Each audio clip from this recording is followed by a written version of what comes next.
Across the world, people began reporting a strange sound echoing through the sky, a deep metallic hum that seemed to come from nowhere. The sound was recorded in different countries.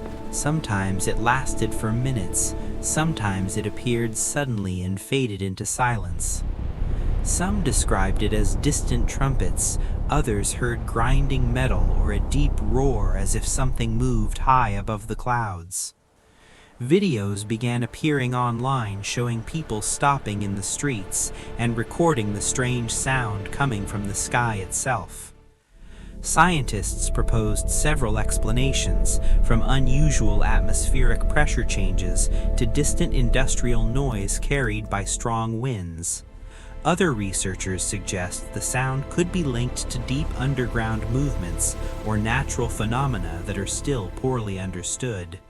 Yet even today, no single explanation fits every report, and the strange sound from the sky remains an unsettling mystery.